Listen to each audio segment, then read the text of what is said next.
Vous savez, dans la famille, quand on a un petit nouveau qui vient au monde ou quoi que ce soit, on veut prendre soin. Puis bien souvent, c'est la même chose spirituellement parlant. On est la famille de Dieu. Si vous avez un frère dans la foi qui souffre, ben, c'est bon de pleurer avec lui, de prier pour lui, d'aller l'encourager à travers son combat. Puis je sais que Dieu va le relever. Amen. Ce matin, on peut débuter le message. La présence de Papa. Est-ce qu'elle est là dans votre vie ce matin? Amen. On a eu un super de bon camp. On a eu vraiment du bon temps là-bas. Et les prédications, vous savez, on a les mêmes... c'est les mêmes révélations. C'est le même Saint-Esprit. C'est le même Dieu qui parle, qui révèle au cœur de ses enfants qu'est-ce que Dieu veut faire.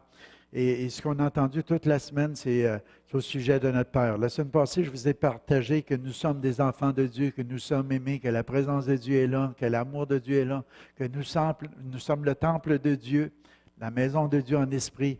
Et je vous disais que qu'est-ce qui touchait mon cœur à travers cette révélation-là, c'était aussi le fait que Dieu s'adressait à l'Église de Corinthe, puis Paul, puis il est en train de leur dire, il dit, vous êtes le temple de Dieu. Vous êtes la demeure de Dieu. Nous sommes des enfants de Dieu. Nous sommes aimés de Dieu, mais en même temps, nous devons réaliser que nous sommes une belle famille, une grande famille, des frères et des sœurs. Et si quelqu'un détruit le temple de Dieu, il va être détruit. Parce que Dieu, il parlait à l'Église, puis il disait, ce n'est pas une question de dire je suis de Paul, je suis d'Apollos, je suis d'un ou de l'autre. Ce qui est important, c'est d'avoir un bon fondement. C'est Christ. C'est Jésus, notre fondement. Et que toute la maison puisse s'élever sur ce fondement-là. Et on va devenir une famille qui va s'aimer, qui va s'accepter tel que nous sommes. On n'essaie pas de changer les autres, on essaie de les respecter, de les aimer et de pouvoir les élever. Et une des premières prédications que j'ai entendues au camp de notre frère Jerry, c'est drôle, il a parlé de la vigne. Je commence à connaître un petit peu c'est quoi la vigne aussi, parce que j'en ai une chez nous, puis pousse un peu de raisin. Puis il disait l'importance d'attacher la vigne après les cordages. Puis il disait la dernière branche qui est à terre, qui porte, bien souvent, elle ne porte pas de fruits. Puis moi, je lui disais, après on jase ensemble, je disais, bien souvent, la dernière branche qui porte à terre, des fois, elle porte du fruit, mais à cause du sol, à cause de l'humidité. Puis je ne voudrais pas dire que c'est une vérité, peut-être que la dernière branche ne porte jamais de fruits, mais je sais que j'ai des branches chez nous qui sont à terre, qui portent du fruit, mais qu'on doit élever, qu'on doit aider à s'attacher. Mais après, ils s'attachent ensemble, ils s'attachent tellement fort ensemble que tu ne peux plus les déprendre. Ils s'attachent eux autres mêmes. Tu sais, les petits filets, là, ils s'attachent. Tu essaies de démancher ça, il n'y a rien à faire, il faut que tu les coupes. C'est l'Église. On doit s'attacher les uns les autres. On va porter du fruit, c'est individuellement, mais à un moment donné, on est tellement entrelacés qu'on ne voit même pas où la grappe, de quelle branche qu'elle vient. Parce que c'est tout attaché ensemble, c'est tout soudé. Et justement, on est donc dans le même esprit, dans la même pensée de dire qu'on a besoin des uns les autres et qu'on ne doit pas essayer de dire, ben moi, je porte plus de fruits que toi. Puis là, dedans, non, tout le monde est heureux, tout le monde est content, tout le monde s'entraide, tout le monde s'attache. Et puis tout le monde essaie de faire en sorte que le frère, la sœur protège son fruit qu'elle porte. On parle de l'amour, la douceur, la bonté, la bénignité, la maîtrise de soi, tout le fruit de l'esprit qui se manifeste à travers la vie des croyants parce que le Père est le vigneron, parce que Jésus est le cep, parce que la sève coule en chacun de nous.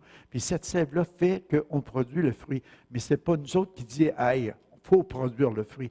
Mais ça se fait automatiquement à cause de notre relation avec Dieu. Dieu est amour, puis Dieu veut nous remplir de son amour par son esprit pour que l'amour que les gens voient, les disciples, on les reconnaît à l'amour qu'ils ont les uns pour les autres. Cet amour-là qui est véritable, qui n'est pas égoïste, qui ne cherche pas son intérêt, qui ne s'irrite pas, qui ne soupçonne pas le mal. Un amour qui est pur, qui est pacifique, qui est modéré, qui est conciliant. Un amour qui vient du cœur du Père. Yes! Amen! Alléluia! Et ce matin, Psaume 104, verset 34, « Que mes paroles lui soient agréables, je veux me réjouir à l'Éternel. Fais de l'Éternel tes délices et te donnera ce que ton cœur désire. » Moi, j'écrivais, nous refusons de vivre un jour sans la présence de Papa. C'est-tu bon, ça? Pouvez-vous vivre sans sa présence? Alléluia. Il n'y a rien de plus merveilleux. On peut vivre sans sa présence. Beaucoup de gens vivent sans sa présence. Ça, c'est une belle phrase. Mais c'est à nous autres de décider si on veut le vivre ou pas. Moi, je ne veux pas vivre un jour sans sa présence. J'ai besoin de mon Père. Je veux le prier sans cesse. Je veux, dans n'importe quelle occasion, dans la journée ou quoi que ce soit qui se passe, la porte de mon cœur soit ouverte à sa présence, puis que mon oreille soit sensible à sa voix, parce que c'est toujours des bonnes choses qu'il veut pour moi. C'est toujours des bonnes choses qu'il veut pour moi. Une chose que j'ai entendue de Jerry cette semaine qui me touchait, il disait, à propos de notre identité, qu'on est des fils et des filles de Dieu, la pensée qui ressortait, c'était quand on manque le bateau, quand on pêche, quand on tombe dans le péché, quand on fait des choses qui ne sont pas correctes, il dit, on ne surprend pas Dieu. Nous autres, on va se culpabiliser, on va se condamner, notre propre conscience, le diable, puis aussi les gens du dehors, les gens qui sont là, regarde donc, t'as encore tombé, t'as encore chuté. Mais il dit, Dieu, il savait ça. Dieu, tu lui apprends rien. Avant même que tu sois sauvé, Christ est mort à la croix lorsque nous étions des pécheurs. Puis sur la croix, il a porté tous nos péchés, même ceux qu'on n'a pas encore faits. Puis Dieu le sait qu'on va les faire. Mais il nous laisse libre de les faire ou pas les faire. Vous comprenez? Mais ça ne change pas son amour. Ça ne change pas notre identité. Ça ne change pas notre destinée. Nous sommes ses enfants, nous sommes ses héritiers, nous sommes co-héritiers. La seule chose qu'on fait, c'est qu'on manque le but de Dieu pour nos vies. C'est qu'on peut se mettre à tourner en rond, on peut vivre des déceptions, on peut même avoir la difficulté à se pardonner ou quoi que ce soit. C'est pour ça que le Père, il dit, aime Dieu de tout ton cœur, de ton âme, de toutes tes forces, puis après ça, aime ton prochain comme toi-même.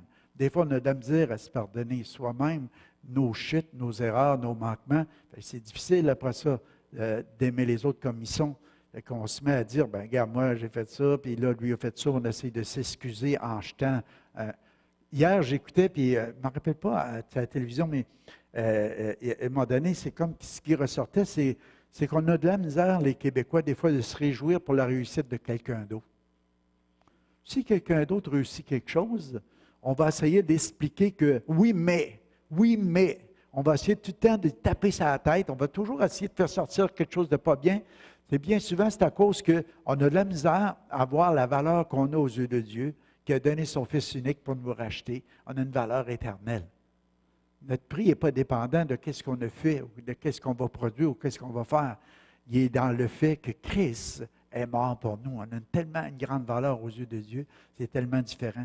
Fait qu'on n'a pas à prouver à qui que ce soit, ou à être jaloux de qui que ce soit. On a à être ce que l'on est appelé à être. Un enfant de Dieu. Laissez Dieu nous changer, nous transformer à l'image de son Fils bien-aimé, à l'image de Jésus. Puis ça, ce n'est pas nous autres qui va le faire, mais c'est lui qui va le faire en nous. Ce qu'il demande, c'est juste qu'on soit en lui, de laisser faire. Alors, que fais de l'Éternel tes délices. Dieu a dit à Isaïe que le fait de mettre son plaisir dans sa présence, il le ferait monter sur les hauteurs du pays. Il pourrait alors jouir de l'héritage de son Père. Imagine. Il l'a fait monter sur les hauteurs du pays. Moi, quand je pensais à ça, je pensais à Abraham. Tu sais, le Seigneur l'a fait monter. À un moment donné, il dit, garde au nord, garde au sud, garde à l'est, garde à l'ouest. Garde partout ce que tes yeux peuvent aller voir, ça va être à toi. Aimeriez-vous ça qui dit ça? On va te faire monter sur le mont vidéo. Puis même plus haut. Puis après, tu vas être monté en haut. Tu vas dire, regarde, au nord, au sud, on voit des épinettes un peu partout. On voit des rivières aussi. Vous avez déjà monté au mont vidéo. Vous voyez un lac, vous voyez un peu là, de loin. Mais il dit, tout ce que tu peux voir, c'est à toi. Hey, imagine le prix que ça vaut une épinette à cette heure. Hein? 2 par 4 en épinette.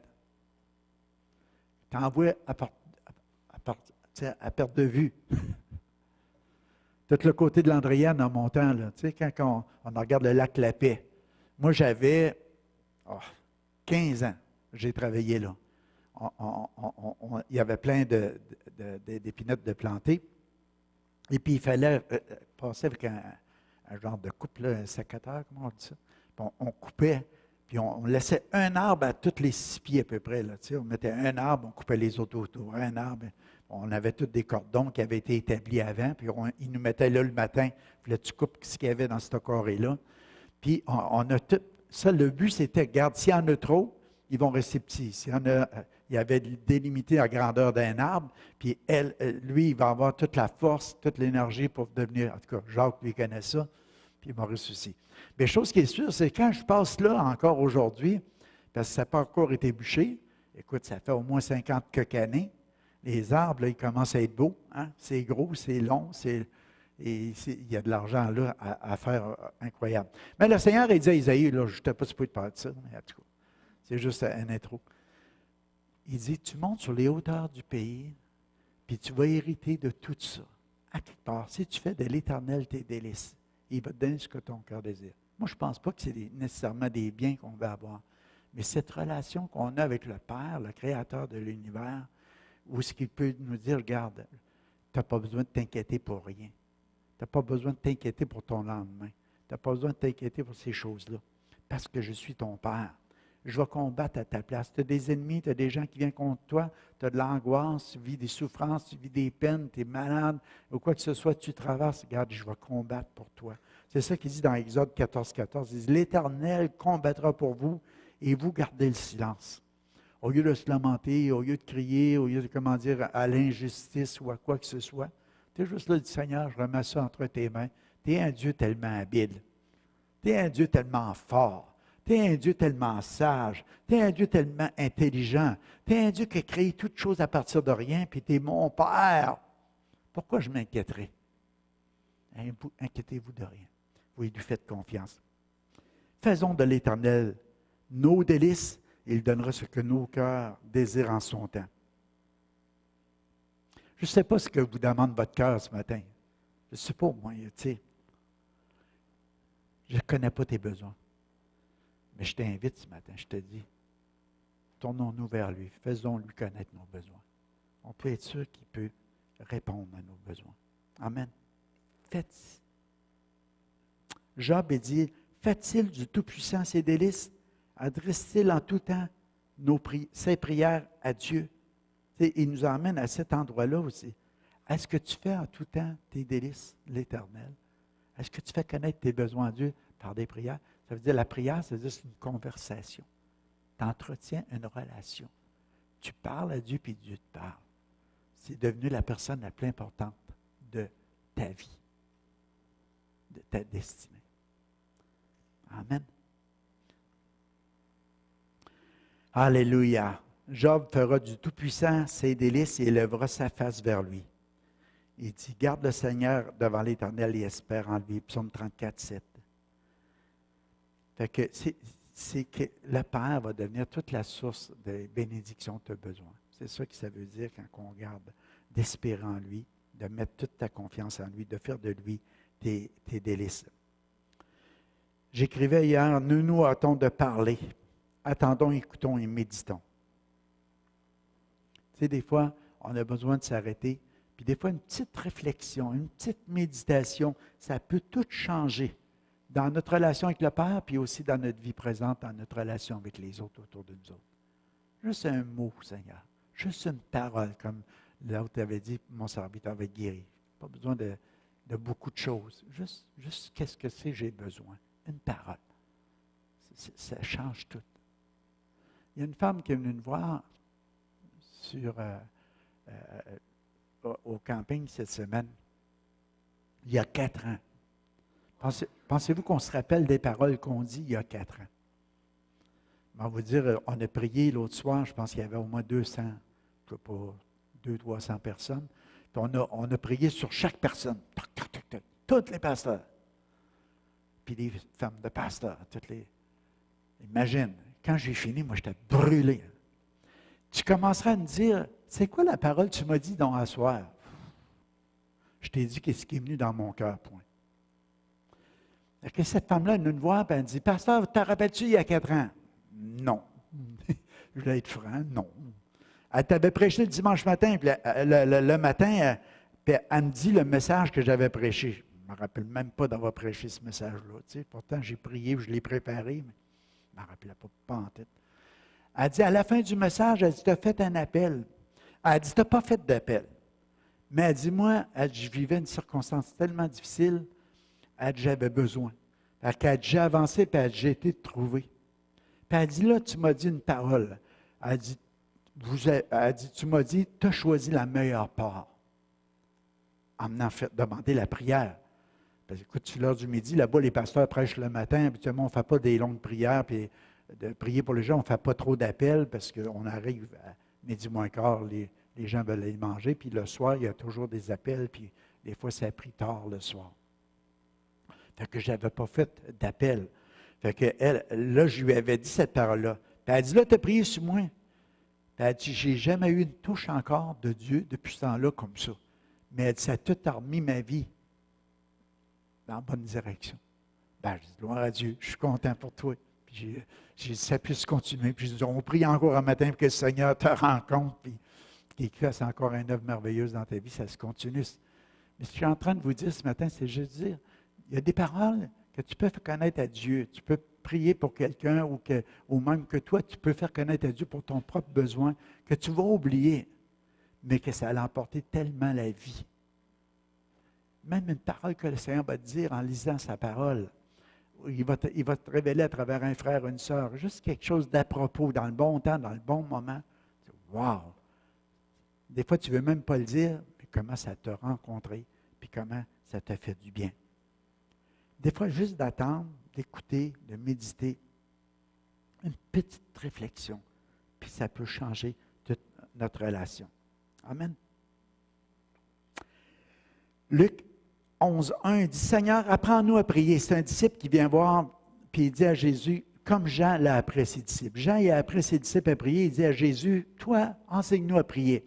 Ces gens-là, quand ils sont avancés pour demander ça, c'était pas pour dire, Jésus, enseigne-nous à prier parce que j'ai tellement de besoins, j'aimerais tellement que le Père rencontre mes besoins. Enseigne-moi à prier pour que je fasse connaître mes besoins à Dieu. C'était pas le but. C'était pas ça pourquoi il voulait apprendre à prier. Il a demandé ça à Dieu parce qu'il savait que Jésus, lui, il priait tout le temps. Il priait avant de choisir les 12. Il priait avant de prier pour des gens. Le matin, il s'élevait de bonne heure, il sortait. Quand tu lis les évangiles, tu vois constamment Jésus qui prend du temps à part avec le Père.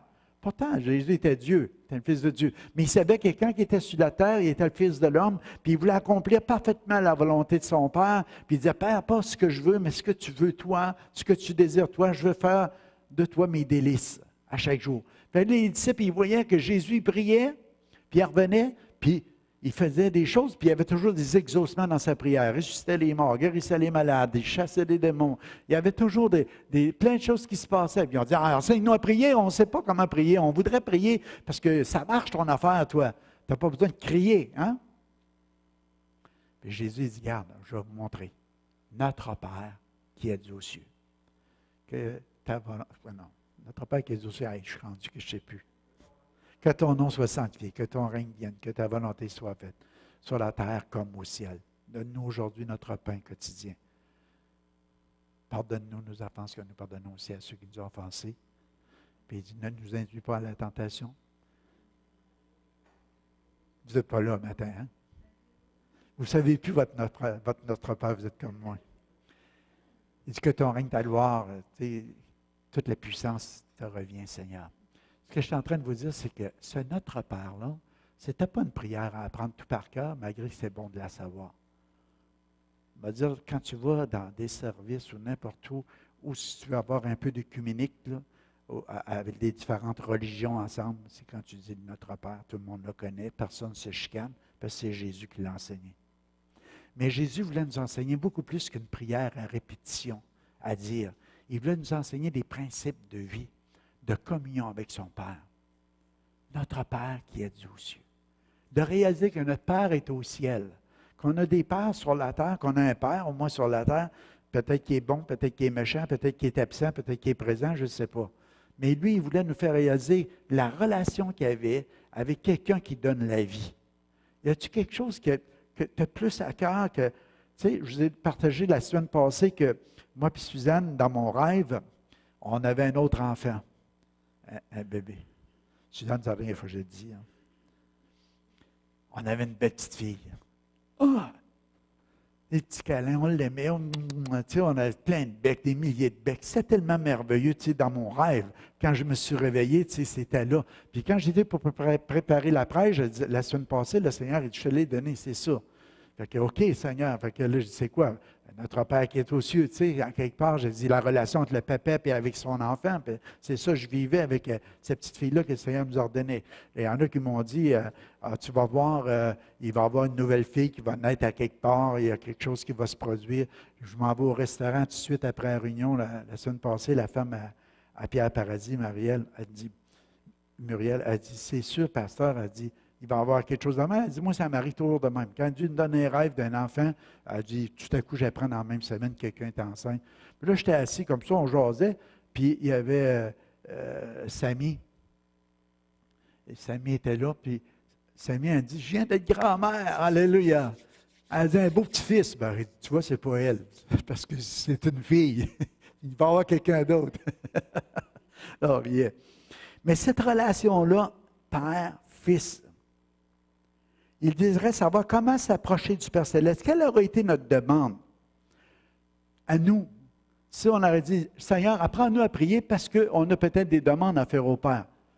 Ou c'est parce qu'on aurait dit, on veut, nous autres, juste savoir comment s'approcher du Père, comment entretenir une relation avec lui, quel genre de relation qu'on a avec lui. Parce que dans l'Ancien Testament, quand on regardait Moïse, ça nous dit que le peuple, il avait une crainte et une peur de s'adresser à Dieu. Il disait, toi, vas-y, parle, parce que nous autres, on a tellement peur de lui, la montagne s'embrase, il y a des bruits de tonnerre, il y a toutes sortes d'affaires, puis si quelqu'un touche la montagne, il meurt. Fait que nous autres, Dieu, là, wow, il y a trop de puissance là-dedans, on ne veut pas s'approcher de lui.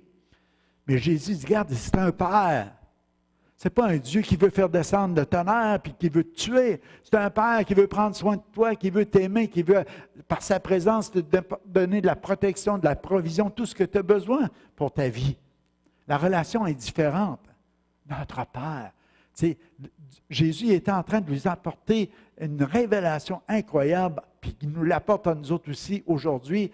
C'est que Dieu est notre Père. Abba, Père. Le Saint-Esprit crie à travers notre esprit. Abba, Père. Quand ça va mal, même si ça va bien, n'importe quand tu t'approches de Dieu, qu'est-ce que c'est que tu veux voir? C'est mon Père. Ta relation est différente. Tu n'as plus peur de Dieu. Tu veux t'approcher de Dieu. Tu sais que Dieu, il a donné son Fils unique par amour pour nous. Il a demandé à son Fils d'aller mourir sur une croix rugueuse, d'aller être couronné d'épines, d'être flagellé pour qu'on puisse revenir dans sa famille, pour qu'on puisse être des enfants adoptés, puis qu'on devienne des héritiers, des co-héritiers avec Christ de tous les héritages que Dieu a voulu pour chacun de nous autres. C'est bien différent. J'aime mon papa. Alléluia. On veut courir dans la présence de papa. Alléluia. Fait que ce qu'il voulait, c'est vraiment de s'approcher pour avoir vraiment une relation. Puis Jésus, partout où c'est qu'il y avait un besoin de faire le ministère, partout, c'était toujours dans la prière. À chaque fois qu'il s'approchait du Père, il se passait des choses. Fait que ça nous donne un peu cet enseignement-là. Vous allez voir sur l'autre, on l'a de notre Père. C'est ça, j'aurais dû le virer, vous voyez? Il est tout écrit. On va le dire ensemble. Notre Père qui es aux cieux, que ton nom soit sanctifié, que ton règne vienne, que ta volonté soit faite sur la terre comme au ciel. Donne-nous aujourd'hui notre pain quotidien. Pardonne-nous nos offenses comme nous aussi pardonnons à ceux qui nous ont offensés. Ne nous induis pas en tentation, mais délivre-nous du malin, car c'est à toi qu'appartiennent dans tous les siècles le règne, la puissance et la gloire. Amen. Premièrement, après tu dis, c'est notre Père, que ton nom soit sanctifié.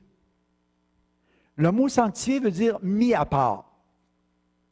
Le mot sanctifié, c'est comme Diane, tu m'as sanctifié un verre d'eau ce matin. OK? Ça a l'air drôle, mais c'est ça, parce qu'il a été mis pour moi. Il a été sanctifié, mis pour moi, mis à part. C'est ça, ça veut dire le mot. C'est important qu'on réalise ça. Parce que la Bible a dit que nous sommes sanctifiés. Dieu nous prend dans le monde, puis à cause qu'on croit en Jésus, on est mis à part pour son royaume. On lui appartient. On est sanctifié. Vous n'avez pas besoin de mourir. Vous n'avez pas besoin de vivre une bonne vie avec 7, 8, 10 miracles pour dire que vous êtes devenus des saints. Que vous avez droit maintenant à être sanctifiés. Comprenez-vous le mot? Parce que ce n'est pas par nos œuvres à nous, c'est par l'œuvre de Christ qu'on est sanctifié. C'est Jésus qui a tout accompli à notre place. Puis à cause que Jésus, on croit en lui, on croit qu'il est mort sur la croix à cause de nos fautes, de nos péchés, qu'il est ressuscité d'entre les morts, juste le fait de croire, la Bible nous dit qu'on est pris dans un royaume de ténèbres, puis on est transporté dans le royaume du Fils bien-aimé de son amour. C'est qu'on est mis à part pour Dieu. Puis là, notre relation avec Dieu vient de changer. Au lieu d'avoir un Dieu qui va nous juger à la fin des temps parce qu'on ne veut pas l'accepter comme Sauveur et Seigneur, qu'on ne veut pas devenir ses enfants, mais quand l'Évangile nous est prêché, puis qu'on entend le message, puis on y croit, on est transporté, puis tout à coup, on a un papa. Que son nom soit sanctifié, ça veut dire que le nom, maintenant qu'on se sanctifie dans nos cœurs, c'est plus le Dieu vengeur, le Dieu tout-puissant, le Dieu qui dit, puis il va t'écraser. Non, c'est pas ça, c'est un papa. On doit sanctifier le nom de papa. C'est mon papa, c'est votre papa. Gardez cette relation-là toujours vivante dans votre cœur. L'Église, elle s'est éloignée de ça pendant des années. Je ne vous parle pas de l'Église d'Amos, mais l'Église en général, le grand E, l'Église. Et puis, c'est pour ça qu'on chante des chants comme ce matin, c'est le fun. Il est le roi des rois, il est le Seigneur des seigneurs. On le voyait comme un maître, on le voyait comme notre sauveur. La relation était établie, mais la communion, l'intimité, on l'avait perdue. Puis, dans les derniers 10, 15 ans, on voit de plus en plus cette relation revenir. C'est là depuis longtemps, c'est 2000 ans qu'il a donné le passage du Notre Père.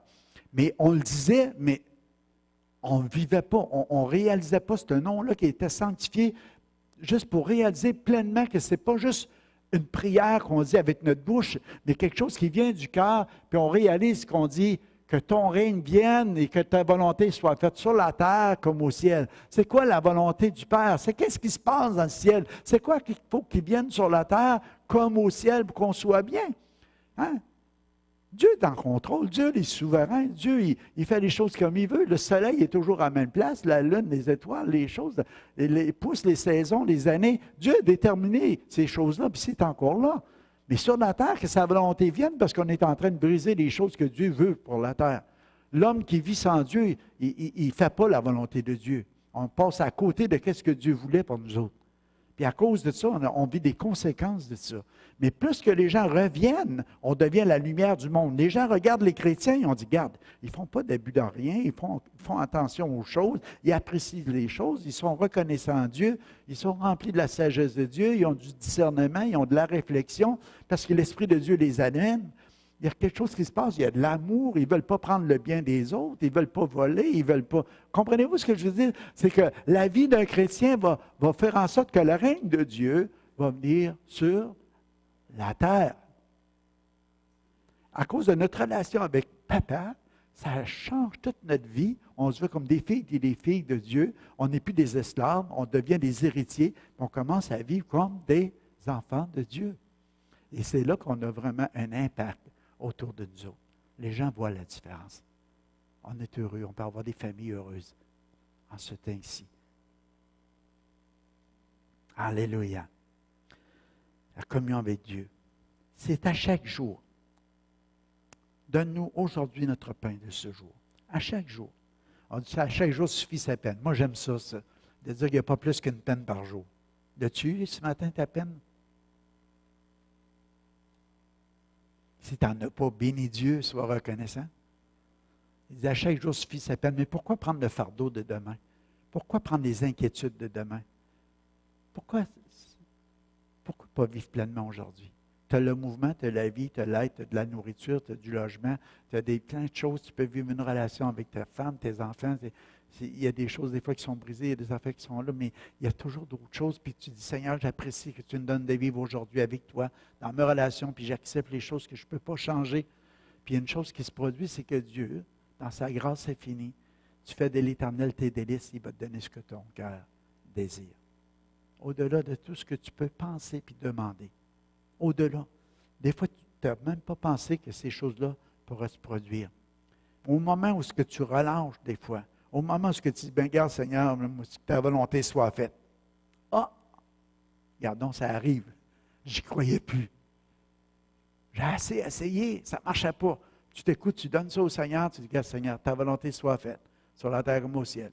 Si c'est dans ta volonté, Seigneur, tout à coup, pouf, les choses s'accomplissent. Parce qu'on l'a laissé faire. Amen. Alléluia. Demandons que sa volonté s'accomplisse dans nos cœurs, comme elle prévaut au ciel. Nous sentons anxieux, stressés, coupables. Parlons-en au Père. Vous savez pourquoi? Parce qu'il peut répondre à nos besoins. On ne perd jamais notre temps dans la présence de Papa. C'est ça que je veux vous dire. On ne perd pas notre temps. Quand tu prends du temps, on ne perd pas notre temps.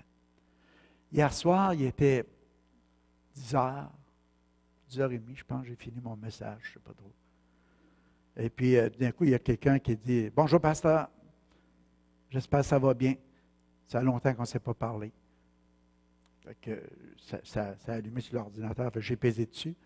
C'était une madame qui est d'Afrique, une madame africaine. Elle dit « Chez nous, il est 3h du matin. » Elle dit « Je suis en train de prier. » Elle dit « Palutis, c'est ça qu'on dit quand quelqu'un, les insectes lui ont piqué et elle est malade. » Elle dit « Pourriez-vous prier pour moi? » Je dis « Ben oui, je vais prier pour toi. » Mais j'ai dit « Tu prieras pour moi aussi. » Nous autres, il était un peu plus de bonne heure, mais j'ai dit « Là, il faut aller se coucher, mais demain, je vais apporter la parole, puis j'étais en train de terminer le message. » Elle dit « OK. » Elle dit « Je vais prier que vous n'apportiez pas vos paroles à vous, mais les paroles de Dieu. » J'ai dit « C'est ça que je veux. Les paroles que Dieu va mettre dans votre cœur pour votre assemblée. » J'ai dit « Moi, je vais prier pour que tu sois guéri, puis que Dieu te restaure, puis que tu puisses te rendormir et être bien. » Ça a terminé là. Ce n'était pas des grandes conversations, mais c'est juste pour dire que des fois, on peut s'élever même durant la nuit pour parler au Père de nos problèmes, de nos soucis, de nos angoisses. Et puis, le Père, il prend toutes sortes de manières pour nous guérir, nous restaurer. C'est que ce n'est pas toujours de répéter toujours la même chose. Moi, quand j'étais petit, ils m'ont enseigné beaucoup de prières. Ma mère était incroyable. Elle ne faisait pas un soir pareil. C'était toujours les mêmes prières, mais jamais pareil d'un soir à l'autre. Un soir, c'était, mettons, le chapelet. Le lendemain, il y avait le chapelet de Saint-Onge. Je ne sais pas s'il y en a qui ont déjà dit ça. Après ça, il y avait les litanies. Après ça, il y avait autre chose. Tu sais, il y avait plusieurs styles de prières différents. Parce que, justement, elle ne voulait pas qu'on devienne trop routinier. C'était routinier à travers la routine, mais c'était différent. Mais moi, je veux dire que j'ai tout oublié ça. Mais quand j'ai commencé à lire la Bible, j'ai réalisé que beaucoup de ces prières qu'elle faisait, que ça avait été inspiré de la parole de Dieu. Ça venait de là. C'est juste que ça avait été mis dans des petits recueils ou des choses de même. Mais plus que j'ai découvert le Père, la relation avec le Père, moi, je sais c'est quoi je veux dire. Ça va arriver des fois dans la louange, on dit, bon, hein, Seigneur, t'es grand, t'es bon, t'es merveilleux, t'es glorieux, t'es saint, t'es éternel, mais je ne sais pas que je vais lui dire ça. Ce que je veux vous dire, c'est que c'est quelque chose qui vient dans mon cœur, dans la reconnaissance avec le moment où ce que je vis, qu'est-ce que je suis en train de vivre dans le moment, c'est ça qui monte vers lui. Puis je crois que ça plaît au Père. Moi, je n'aimerais pas que mes enfants, quand ils arrivent chez nous, c'est toujours les mêmes affaires. T'aimerais ça, toi, toujours la même affaire. Va, père. Salut. Ça va? Oui. Bon. On mange quoi? Je ne sais pas. Oui, on va voir. Toujours la même chose. Matin, midi, soir, toujours. Ben non. Tu dis, qu'est-ce que tu fais de bon? Là, il passe. Là, de cet incite, je vis ça. J'ai une passion pour ça. J'ai développé ça. Je suis tout excité avec ça. Puis là, tu entretiens une intimité, une relation, puis ça plaît au père, puis ça plaît aux enfants. Il y a quelque chose de vrai dans tout ça. Tu comprends? Au lieu de répéter les mêmes litanies, comme on pourrait dire que ma mère disait, c'est qu'à un moment donné, tu dis, garde, père, je vis ça, là, je vis un problème avec ma femme. Ça n'arrive jamais arrivé, là, mais regarde. Je trouve de cet incite que c'est différent. Là. Il y a quelque chose qui, je comprends. Ah, OK, père, tu m'as fait penser à quelque chose. C'est la ménopause. Les femmes peuvent en dire autant, OK? Alléluia. Nous dirons de nous reposer parmi lui. OK. Là, j'écrivais, faisons des prières selon sa volonté. Nous le cherchons des fois pour nos besoins physiques, des fois pour le pardon, des fois une attitude de pardon, de soumission, des fois on a de la difficulté. On peut venir à Dieu puis toujours terminer ça par des expressions de louange, de reconnaissance à Dieu. Merci Seigneur, je sais que tu as entendu ma voix, je sais que tu vas agir dans cette situation-là. Qui d'autre irions-nous que toi, Père? Tu as toutes les paroles de la vie. Je peux te faire confiance là-dedans. Il y a quelque chose qui va se développer. Je vais vous donner une démarche de ceux qui ont soif. J'ai déjà emmené ces versets-là à l'Église. C'est dans le psaume 63, verset 1. Il dit, « Ô Dieu, tu es mon Dieu, je te cherche. Mon âme a soif de toi. Mon corps soupire après toi. Dans une terre aride, desséchée, sans eau. » Psaume de David. David était dans le désert de Juda. Tu peux imaginer, toi, tu te sauves de tes ennemis, tu t'en vas dans le désert un peu éloigné. Puis tu sais que dans le désert, il n'y a pas grand-chose qui se passe, que tu vas avoir un refuge, un endroit tranquille, va-t'en dans le désert. Mais dans ce désert-là, à un moment donné, tu regardes ça, à part le printemps qui pousse un peu des affaires, là, mais il ne passe pas grand-chose là. Il n'y a pas grand-chose, il n'y a pas d'eau. La terre est aride. Il n'y a rien qui pousse. Puis là, toi, tu es là, tu es stressé, tu es angoissé, tu sais que le roi court après toi pour te tuer, c'est ton beau-père en plus, tu sais. En dedans, tu remues toutes sortes d'affaires. Puis là, tu es là, puis tu dis, « Oh Dieu, je te cherche, je soupire après toi. » Oh, c'est comme cette terre-là qui arrête de dessécher sans eau. Je veux te contempler dans le sanctuaire, Seigneur. Voyez-vous, il a utilisé les choses qu'il voyait pour mettre une prière, puis aujourd'hui, nous disons, wow, est-ce qu'on peut comprendre? Fais juste penser à un désert, puis tu dis, oui, je peux comprendre maintenant, des fois, je vis comme un désert à l'intérieur, je suis dans cette terre-là qui est aride, puis je voudrais qu'une eau vienne, je voudrais que ça soit détrempé, les mottes dures, je voudrais qu'il se passe quelque chose dans ma vie, je voudrais vraiment que ma terre soit assouplie, je voudrais qu'il y ait une semence qui vienne, puis qui tombe là-dedans, puis que ça produise un beau fruit en abondance, je voudrais qu'il se passe des miracles, Seigneur, mais dans l'endroit où tu es, dans qu'est-ce que tu vis, dans la manière que tu vis cette situation-là, comme David qui avait de la crainte, de la peur, puis qui a dit, puis à un moment donné, il a dit, « Père, je soupire après toi comme dans cette terre aride, desséchée sans eau. » Les autres, ils soupirent après la pluie qui vient d'en haut. Bien, moi aussi, je soupire après ta présence, je soupire qu'il se passe quelque chose dans ma vie, je soupire puis je gémis. Comprenez ce que je veux dire? L'intensité de la prière vient dans la situation, des fois, que tu es en train de vivre. Dans qu'est-ce que tu contemples autour de toi? Lui, moi, j'imaginais dans le désert, nous ne savons pas où est la source d'eau. Où est-ce qu'elle est, la source d'eau? Tu es dans le désert, tu es perdu dans le désert, où est-ce qu'elle est, la source d'eau? Fait qu'à quelque part, dû au manque d'eau, ça a été quelque chose qui nous inspire encore aujourd'hui de la manière qu'on peut prier. Seigneur, j'ai soif de toi, j'ai faim de toi. Je veux ta présence dans ma vie, Seigneur. Je veux plus de toi, Papa. Remplis mon cœur, Seigneur. Envoie l'appui du Saint-Esprit. Ne pensez pas que ça ne doit pas faire de l'Éternel tes délices quand ton cœur commence à soupirer après Dieu comme ça pour sa présence dans ta vie de chaque jour, dans cette relation-là, cette communication-là. Alléluia. C'est un endroit d'isolement, de solitude. J'ai été à Masada, avec Suzanne, c'était là, c'est dans une forteresse. C'était construit par Hérode, c'était dans le haut. Puis, c'est du sable partout. Les Romains, quand ils ont essayé de prendre Masada, ils prenaient des Juifs esclaves qu'ils avaient assujettis, puis pour aller atteindre les 1000 Juifs qui étaient en haut de Masada, pour pouvoir aller les renverser. Je ne me rappelle pas le nombre d'années que ça a pris, parce qu'il n'y avait pas les 10 roues de Daniel, il n'est pas là.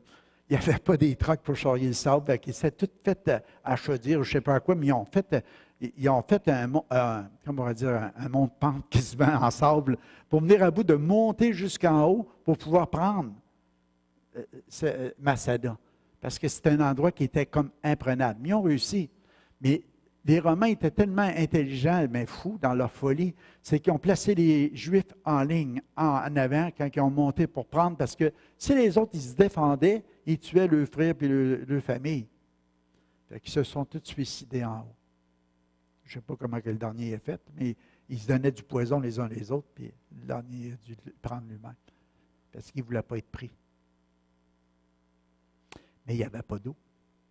Les autres, il y avait une façon d'aller chercher l'eau qui descendait. Il y avait comme creusé. Puis les Romains n'avaient pas trouvé la façon qu'ils allaient pour aller s'abreuver, puis aller chercher de l'eau. Mais quand tu es dans un endroit comme ça, c'est désertique, tu regardes à vue, partout, c'est comme ça. Moi, je me rappelle quand j'ai été là, je me suis assis, il y avait comme une place où il y avait une synagogue qui avait bâti, où ils s'assisaient les Juifs pour prier, puis on s'est assis là. Puis on dit, ça, c'est de la réalité. Il n'y a à peu près rien qui a changé là. Quand Hérode a saisi ça, puis a pris cette place-là, il en a fait son chalet d'été, si on pourrait dire. Il avait bâti un endroit, une place où il se prenait des bains tourbillons, des bains de vapeur. Nous autres, on s'imagine que c'est nous autres qui avons inventé ça, mais les autres l'avaient inventé dans le temps. Il y avait une pièce, là, il y avait comme séparé en trois, et puis il faisait chauffer des pierres, et puis avec du bois, puis après ça, il jetait l'eau. En tout cas, il y avait trois places. Il y avait de l'eau froide, de l'eau. Tu sais, il pouvait passer par trois étapes, parce que l'étape qui était au fond, c'était de la vapeur. C'était des bains de vapeur. Fait que moi, je me suis penché, c'est ça qui était dans ma mémoire pour vous dire, pour ramasser un petit morceau de la céramique. Parce qu'il y avait toutes des petites pierres polies, c'est incroyable, il y a des milliers d'années, là, plus que 1000 ans, là, ça, là. Des petites pierres, puis les autres, c'était toutes faites avec polies comme ça, où ce qui était son bain, où ce qui prenait son bain tourbillon, qu'on peut dire. Bien, moi, je me suis penché pour ramasser la petite pierre. Le guide est arrivé, il dit, tu me mets ça là. Ben, une petite roche, elle est toute polie. Mais si tous les touristes font comme toi, il dit, il n'y en aura plus. J'ai dit, excuse-moi, c'est vrai. Je remets la petite roche là. Moi, je me la gardais à souvenir, une petite roche polie. Je ne sais pas qui l'avait polie, mais il savait polir de la roche, en tout cas.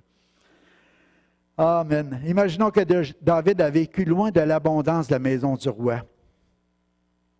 C'est ça que je voulais donner comme pensée, c'est que David était à la table du roi. Après ça, il doit s'enfuir dans un désert. Puis là, il est en train de vivre ces situations-là. Puis il crie à Dieu. Puis il imagine l'abondance qu'il y avait puis qu'il n'y a plus. Fait que des fois, c'est ça qui nous emmène aussi à crier à Dieu. C'est quand on réalise qu'on s'est éloigné de l'endroit où ce que Dieu nous avait dans cette communion, cette relation-là. Surtout quand on est des croyants de plusieurs années, puis à un moment donné, on s'éloigne de Dieu. On a entendu un témoignage là-bas, on a pleuré, mais on a vu la main de Dieu. Un homme qui s'est éloigné. Après avoir connu le Seigneur, il s'est éloigné puis il est retombé dans la drogue. Il est retombé dans toutes sortes de situations terribles.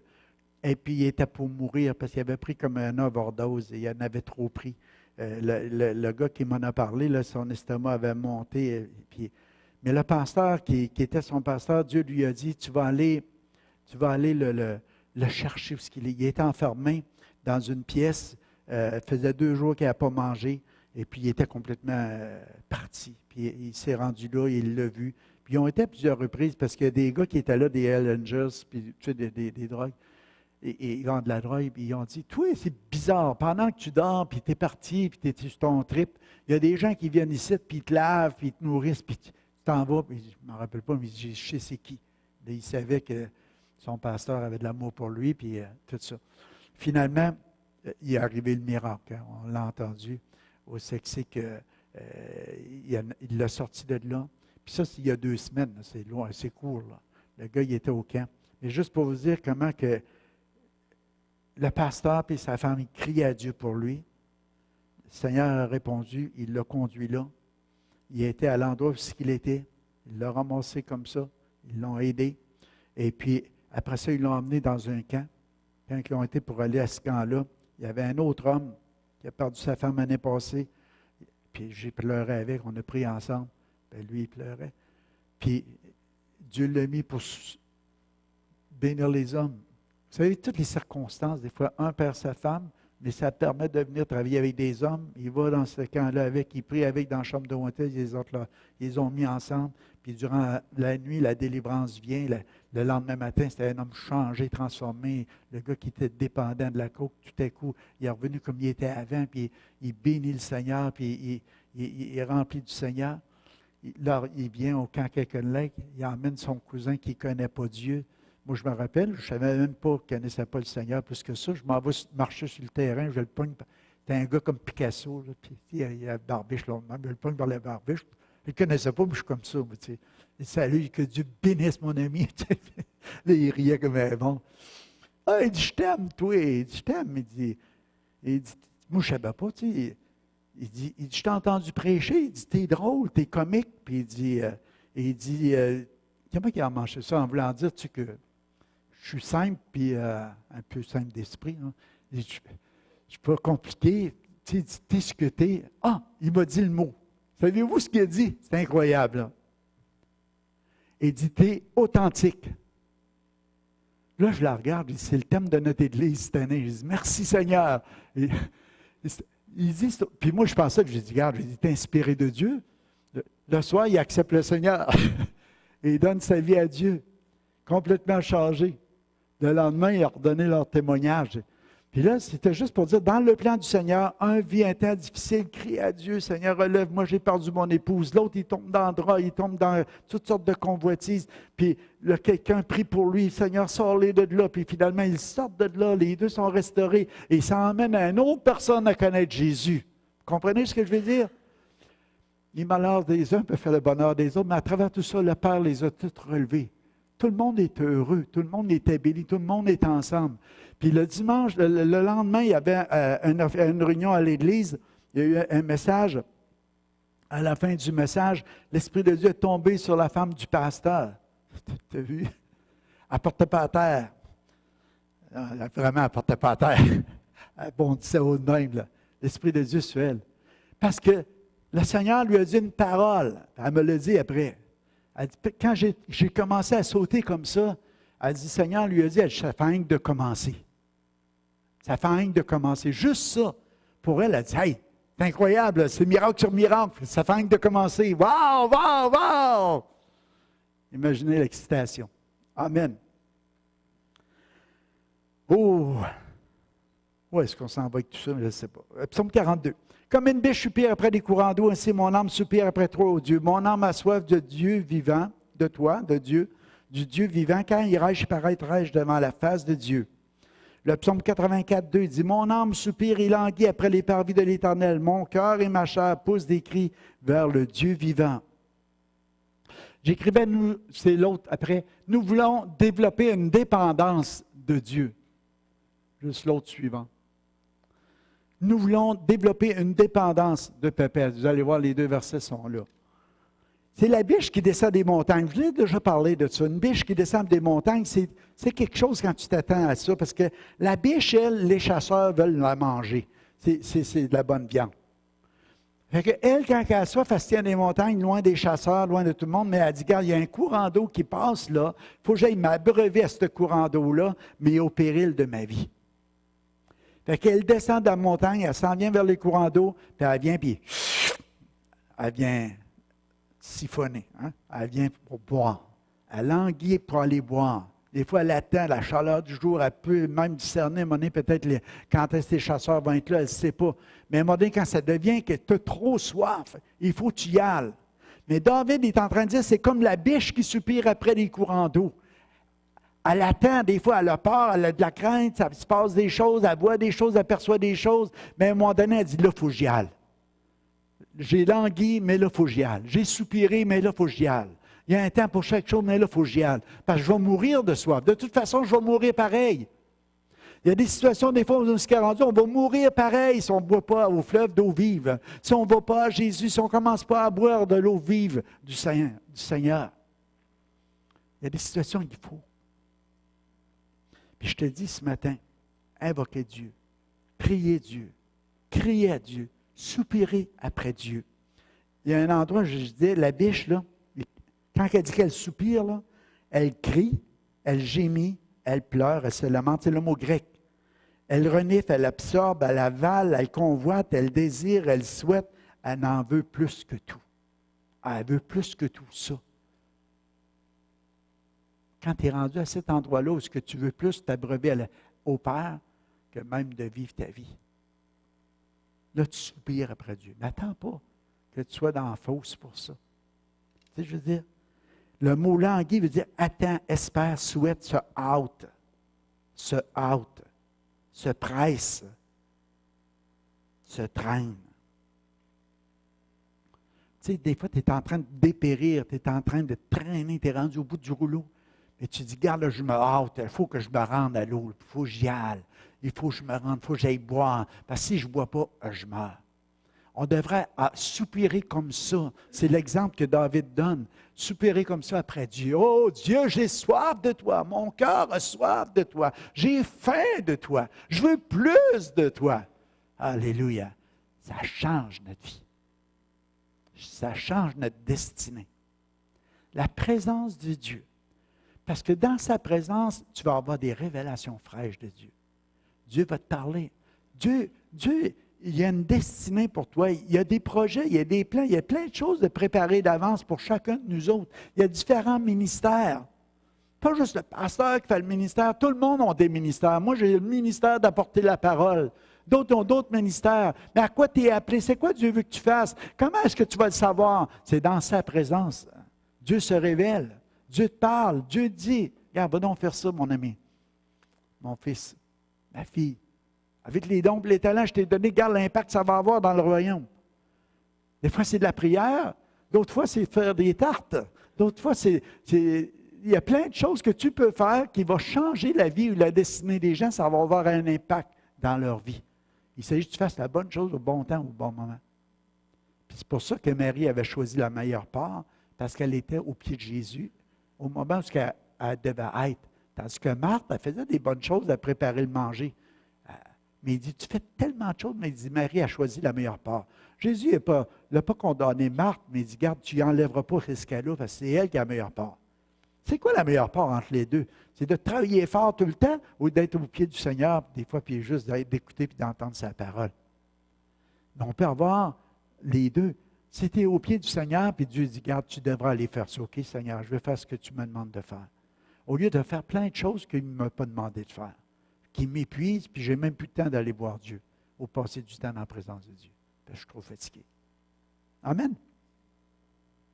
Un privilège, là. Avez-vous entendu l'histoire de briqueler un chameau?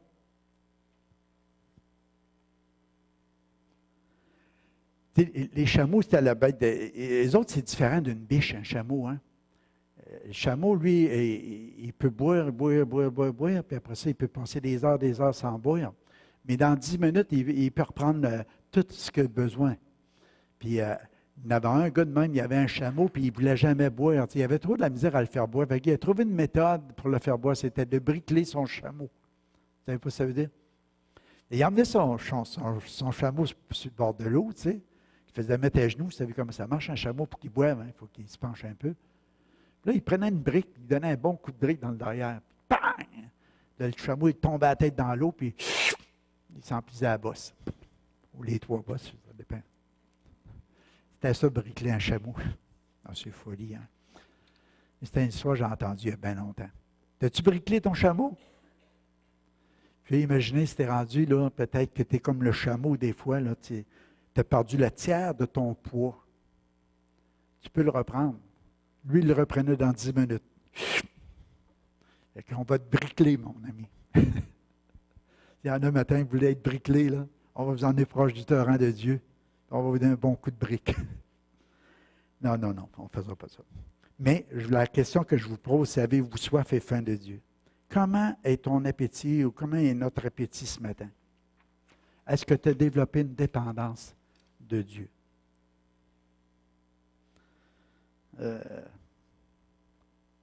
Voyez, je vais vous faire grâce du reste. Je suis rendu à moitié. OK.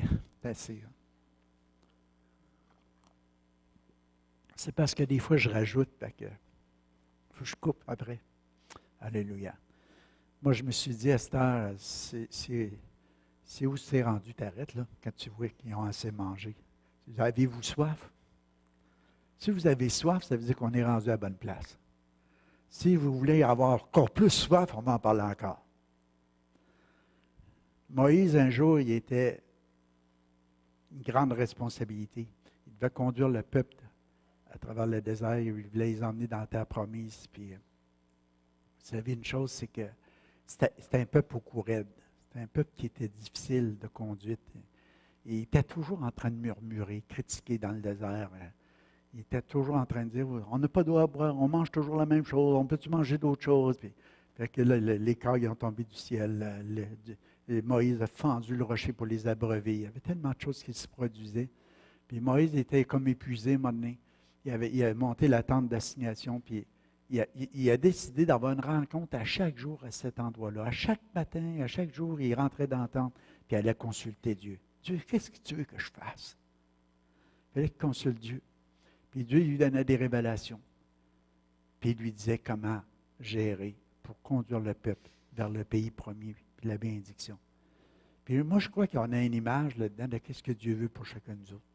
Dieu veut qu'on la construise, notre petite tente d'assignation à chacun de nous autres, qu'on ait un endroit de rencontre avec Dieu, un endroit où on peut aller tout simplement, régulièrement, puis dire, Dieu, qu'est-ce que tu veux que je fasse aujourd'hui? Comment est-ce que je peux être un meilleur mari, une meilleure épouse, un bon père de famille, un grand papa? Comment je peux être un meilleur ouvrier, travailler ou des choses de meilleure? Aide-moi, Terre.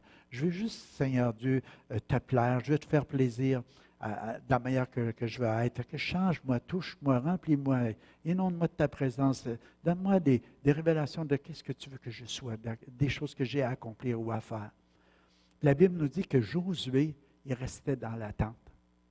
Moïse sortait, il allait parler au peuple, mais Josué restait dans la tente. Puis ça démontre que Josué, c'est celui qui a conduit l'autre génération après à rentrer dans le pays promis puis à faire la conquête. On a besoin de réaliser à un moment donné que le fait que Moïse l'a fait pour lui, ça a eu un impact dans le cœur de Josué, puis ça a eu un impact même pour l'autre génération qui est rentrée dans le pays promis.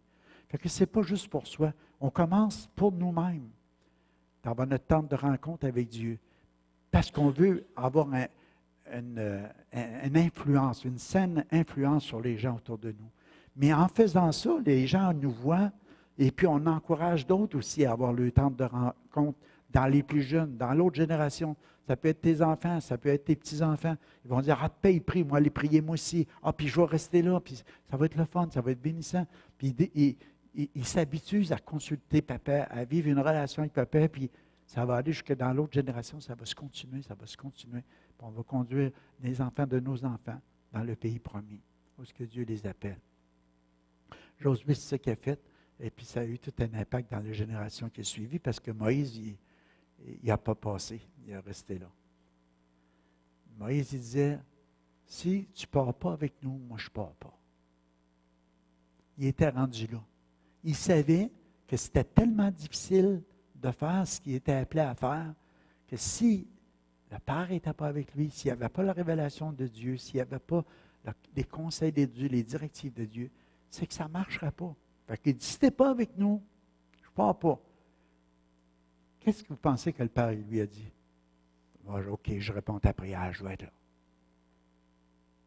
Mais là, mon Moïse, là je finis avec ça. Ça, il y aurait un autre prêche là-dessus. Vous savez ce qu'il a dit?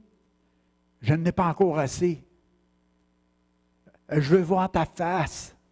Rappelez-vous de ce but-là?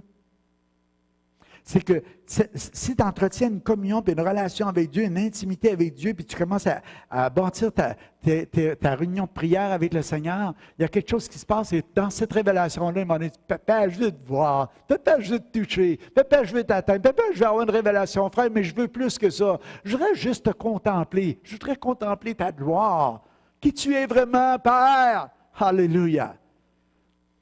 Père dit, personne ne peut voir ma face puis vivre. Mais il va faire quelque chose pour toi. Tu vas me voir par en arrière. Tu vas voir toute ma bonté. Tu vas voir toute...